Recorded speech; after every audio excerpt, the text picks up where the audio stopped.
Hello everyone. आप लोग कैसे हैं? मैं उम्मीद करता हूं कि आप लोग अच्छे ही होंगे। आज मैं ये वीडियो जो बना रहा हूं वो कोई स्टडी से रिलेटेड ये वीडियो नहीं है। ये वीडियो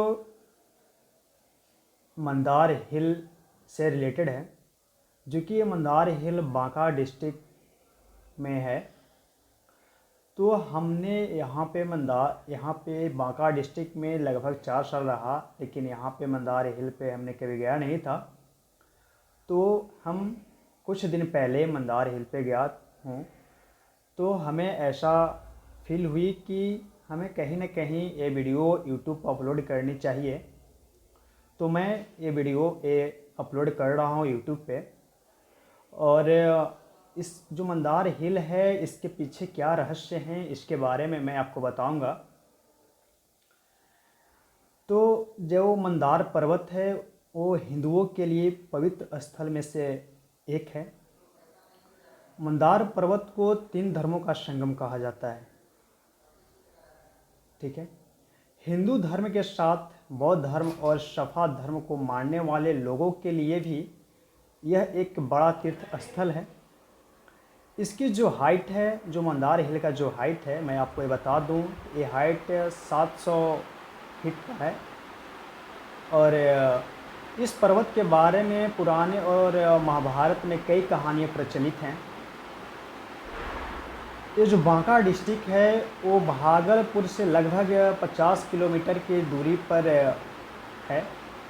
जब आप भागलपुर से अगर आप देवघर के रास्ते से जाते हैं, देवघर जाते हैं, तो उसी रास्ते में जब आप भागलपुर से 50 किलोमीटर डिस्टेंस कवर कर लेते हैं तो एक स्थान मिलता है बौशी।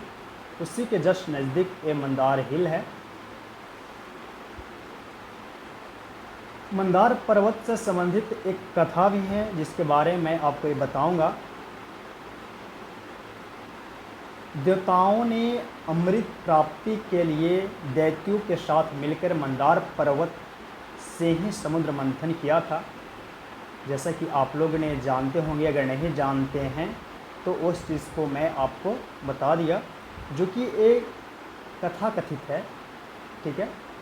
और यहाँ पे जो कि यहाँ पे विष के साथ साथ 14 ऐसे रत्न निकले थे जो कि समुद्र मंथन करने के बाद।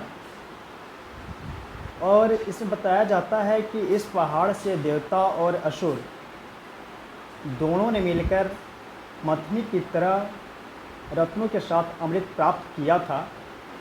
क्या हुई थी कि समुद्र मंथन के टाइम में कोई ऐसे पर्वत नहीं थे जो कि वो समुद्र में नहीं डूब पाते हों। सभी पर्वत जो थे, सभी जो हिल थे, वो समुद्र में डूब जाते थे।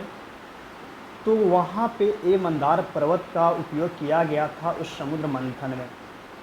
ठीक है। और साथ ही साथ मैं आप ये भी बता दूं, यहाँ पे एक कहा जाता है कि राजा बलि जब तीनों लोकों के स्वामी बने थे, उस दौरान स्वर्ग के देवताओं, इंद्र समेत सभी देवताओं और ऋषियों ने भगवान श्री हरि विष्णु से तीनों लोकों की रक्षा की प्रार्थना की थी।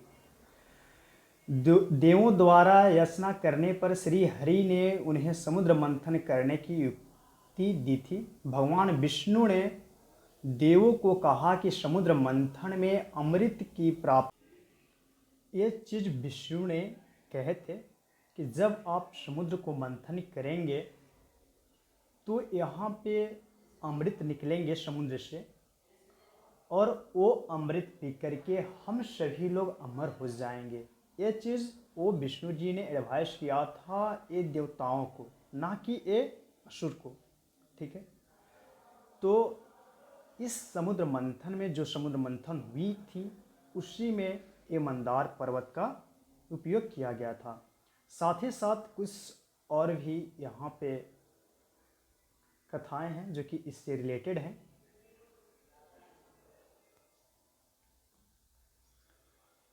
बौद्ध और शफा धर्म का तीर्थ स्थल भी मंदार पर्वत है। उससे रिलेटेड मैं कुछ यहाँ पे मैं आपको बताऊंगा। जैन धर्म के भगवान वासुपूज्य का निवास स्थल मंदार पर्वत माना जाता है। बता दें कि मंदार हिल पर बने मंदिर में जैन धर्म के गुरुओं के पद चिन्ह पदमान है। जैन धर्म के 12 में तीर्थकर वासु पूज्य का मंदिर है, जिसमें करीब 3 सहस्त्र साल पुरानी चरण पादुका मौजूद है, जिनके दर्शन के लिए लोग देश विदेश से यहाँ आते हैं। इसी तरह 1920 में सफा धर्म के गुरु चंद्रदास जी महाराज ने यहाँ रहना शुरू किया था। कहते हैं कि उन्हें यही ज्ञान की प्राप्ति हुई थी। यहाँ उन्होंने 1934 में एक कुटिया का निर्माण किया था। ठीक है, और साथ ही साथ यहाँ पे मंदार पर्वत पे सीता कुंड भी है। ठीक है, और मंदार पर्वत पर स्थित जस्ट नीचे में ही एक पापहरणी तालाब है, जिसको पापहरणी तालाब कहा जाता है। तो मंदार पर्वत पर पापहरणी तालाब भी स्थित है, जस्ट नीचे में ही। वहाँ पर जस्ट मंदार पर्वत जो है उसके सटा हुआ ही एक क्या है, एक पापहरणी तालाब है। प्रचलित जो कहानी है उसके बारे में मैं बताऊंगा। प्रचलित जो कहानी के अनुसार क्या है कि कर्नाटक के एक कुष्ठ पीड़ित चोलवंशीय राजा ने मकर संक्रांति के दिन इस तालाब में स्नान किया था, जिसके बाद से उनका स्वास्थ्य ठीक हो गया था। तभी से इस पापहरणी के रूप में माना जाता है। जो ये तालाब है उसी टाइम से पापहरणी के रूप में माना जाता है। बता दें, इस पूर्व पापहरणी मनोहर कुंड के नाम से भी जाना जाता है।